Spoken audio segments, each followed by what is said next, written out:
안녕하십니까. 자산관리 전문가 조재영입니다. 2022년에 증여를 받는 것이 2023년에 받는 것보다 훨씬 낫다, 이런 얘기 많이 들어보셨죠. 첫 번째 이유는요, 취득세를 계산을 할 때 2022년에는 공시가격으로 취득세를 계산할 수 있지만 2023년부터는 시가인전액, 거의 시세대로 계산을 해야 된다. 그러니까 2022년에 하자라는 이야기 들어보셨을 겁니다. 오늘은요, 그 두 번째 이유를 제가 설명드리려고 합니다. 자, 제가 이야기 하나 해드리도록 하겠습니다. 철수라는 남편이 토지를 샀습니다. 얼마에 샀냐? 1억 원에 샀습니다. 1억 원에 샀는데 기가 막힌 땅에 산 거예요. 그래서 이 토지가 가격이 쑥쑥 올라갑니다. 그래서 얼마까지 올라가냐면 이 토지가 가격이 6억 원까지 올라갑니다. 와, 기분 너무 좋겠죠. 예. 그런데 아주 이 물건을 사고 싶어하는 매수 의향자가 나타나서 6억 원에 꼭 팔아달라고 합니다. 이 철수 씨도 뭐 6억 원 정도면 아쉬움이 없지 하면서 이 토지를 매각하려고 하는데요. 너무 단기간에 급등을 하다 보니까 양도세가 어마어마하게 나오는 겁니다. 예. 특히 우리나라는 부동산을 단기에 매각하게 되면 좀 중과를 하지 않습니까? 양도세를. 그래서 야, 양도세 내고 나면 남는 게 없겠네 라는 걱정에 빠집니다. 그런데 이 철수 씨는요, 기가 막힌 아이디어를 생각해냅니다. 바로 뭐냐면 배우자인 영희 씨에게 이 6억 원 상당의 토지를 증여하는 겁니다. 여러분 알고 계십니까? 배우자 간의 증여 공제 금액이 얼마입니까? 6억 원입니다. 야, 그러니까 딱 6억 원의 토지를 6억 원에 증여하니까 증여세가 없습니다. 즉, 영희 씨는요, 6억 원에 취득을 해서 6억 원에 매각을 하는 그림이 그려지는 겁니다.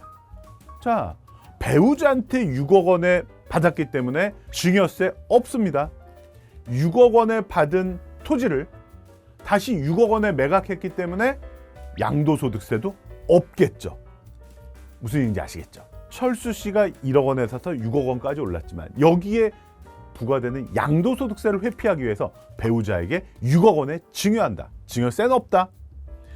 6억 원에 증여받은 영희 씨는 이를 다시 6억 원에 매도하게 되면 6억 원에 취득해서 6억 원에 매도하니까 양도소득세도 없다. 이렇게 나오는 겁니다. 기가 막힌 플랜이라고 다 같이 박수를 치며 좋아하겠지만 여기에 놓치지 말아야 할 점이 있습니다. 바로 뭐냐면 양도소득세 2월 과세라는 건데요. 이렇게 특수관계인으로부터 증여를 받아서 요거를 취득가액으로 삼아서 다시 매도를 하려면요, 5년을 보유한 뒤에 매각할 때만 이 취득가액을 인정을 해줍니다.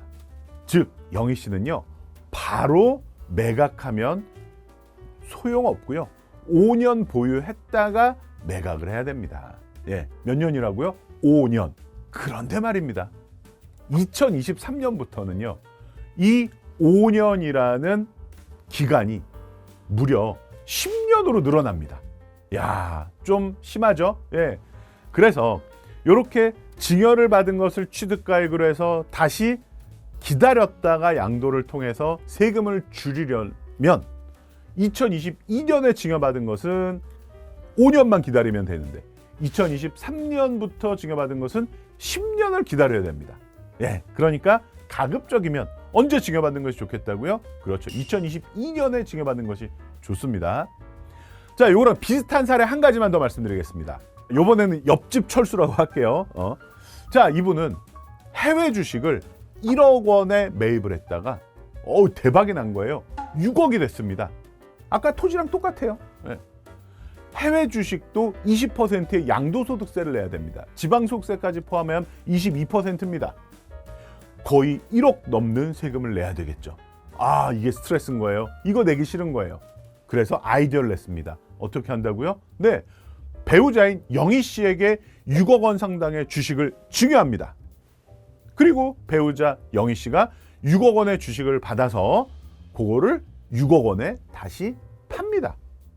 그러면 양도세 거의 없겠죠. 자, 뭐 물론 하루 이틀 정도 또 올라갔으면 약간 있겠지만 거의 없을 겁니다. 이게 가능합니까? 부동산은 몇 년 기다려야 된다고요? 5년 기다려야 된다 그랬죠. 주식은요, 가능합니다. 기다리지 않으셔도 됩니다. 주식은 특수관계인으로부터 증여받았다가 바로 그 다음날 매각해도 세금을 줄일 수 있습니다. 자, 그런데요, 이것도 2023년부터는 1년이라는 기간을 보유했다 매각할 때만 인정을 해줍니다. 아이코. 그러니까 부동산이든 주식이든 언제 증여받는 것이 유리할까요? 그렇죠. 특별한 사정이 없다면 2022년에 2023년이 되기 전에 배우자에게 증여해서 양도소득세 2월 과세 그 기간을 줄이시는 것이 훨씬 좋겠죠. 정리합니다. 부동산은 5년이던 2월 과세 기간이 2023년부터 10년으로 늘어난다. 주식의 경우에는 그런 2월 과세 기간 전혀 적용받지 않았던 것이 2023년부터는 1년으로 늘어난다. 이런 거 다 적용받지 않으려면은 2022년에 증여하는 것이 좋다. 예, 오늘 준비한 내용은 여기까지고요. 다음에 더 좋은 내용으로 찾아뵙겠습니다. 감사합니다.